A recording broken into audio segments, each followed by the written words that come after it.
High all government job aspirants, welcome to my YouTube channel general studies for government jobs.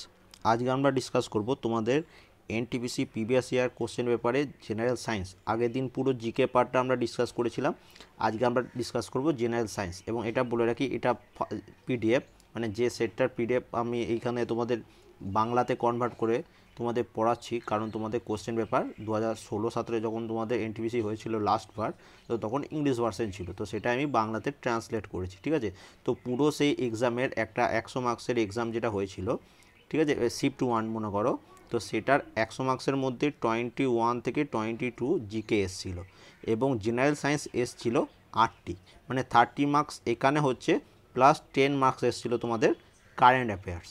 ঠিক আছে, তো আজকে আমরা জিকে পার্টটা কালকে পড়েছি, আজকে আমরা জেনারেল সায়েন্স পার্টটা পড়বো এবং কারেন্ট অ্যাফেয়ার্স, তখনকার কারেন্ট অ্যাফেয়ার্স এখন আর কোনো কাজে লাগবে না, এখন তোমার রিসেন্টলি যেসব ঘটনাগুলো ঘটছে সেটার উপর কারেন্ট অ্যাফেয়ার্স তোমাদের এক্সামে আসবে। তো সেটার পিডিএফ 100 মার্কসের পিডিএফ যেটা কোশ্চেন পেপার ছিল, সেটা পিডিএফ ভিডিও ডেসক্রিপশনে দেওয়া থাকবে, সেখান থেকে ডাউনলোড করে নেবে এবং ম্যাথ রিজনিংগুলো অবশ্যই প্র্যাকটিস করবে, তাহলে তোমাদের পুরো ধারণা হয়ে যাবে কেমন ধরনের প্রশ্ন আসছিল। ঠিক আছে, ফার্স্ট প্রশ্ন দেখো, কঠিন আয়োডিনের রং কেমন হয়? সলিড আয়োডিনের কালারটা কেমন হয়? তো এটার কালার হয় ধূসর বেগুনি থেকে কালো। অপশন সি হচ্ছে এটার অ্যান্সার। এর পরের প্রশ্ন দেখো, নিচের কোন ধরনের আলো পৃথিবীর বায়ুমণ্ডলে প্রবেশ করে না?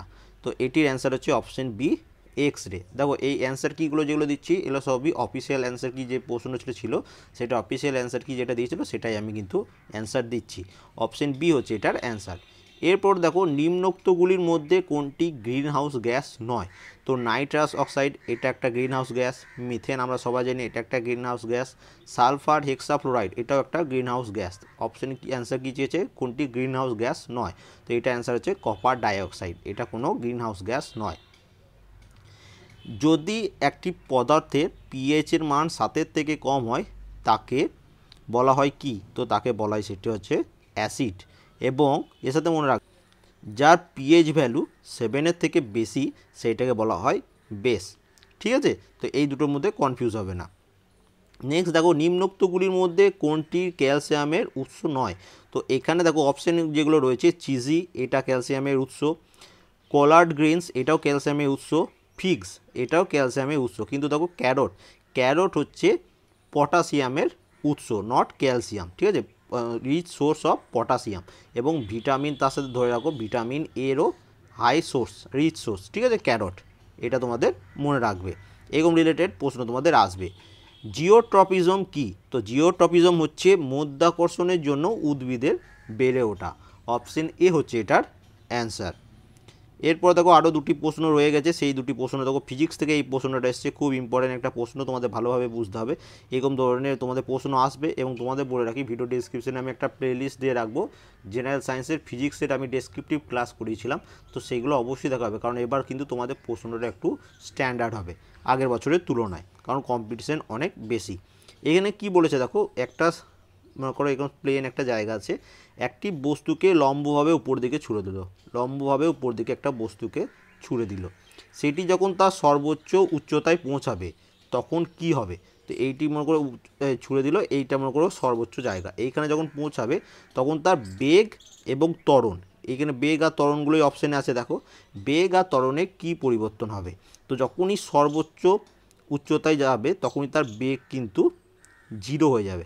ঠিক আছে, কিন্তু এই যে উপর উচ্চতায় মনে করো উঠছে যখন, তখন এটা কি করছে, অভিকর্ষজ বলের বিপরীত দিকে কাজ করছে, যার কারণে যেহেতু অভিকর্ষজ বল কি, যে নিচের দিকে সবসময় টানবে, পৃথিবী কেন্দ্রের দিকে সবসময় টানবে, এটা যখনই এই জি এর মানের ওপর কাজ করছে। এবার জি এর মান কি?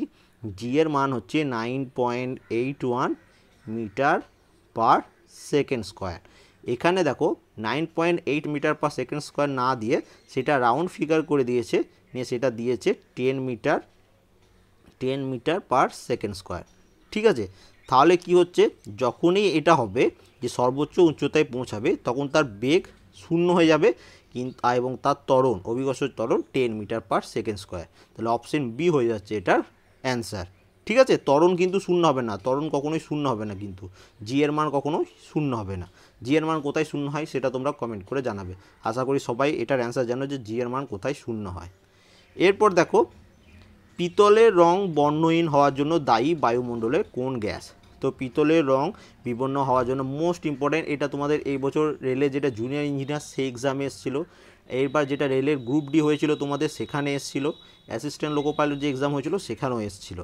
তো এই প্রশ্নটা খুব ইম্পর্টেন্ট যে পিতলের রং বিবর্ণ হওয়ার জন্য দায়ী হচ্ছে হাইড্রোজেন সালফাইড H2S, খুব ইম্পর্টেন্ট। তাহলে এই 8টাই কারেন্ট জেনারেল সায়েন্স তোমাদের জন্য ছিল।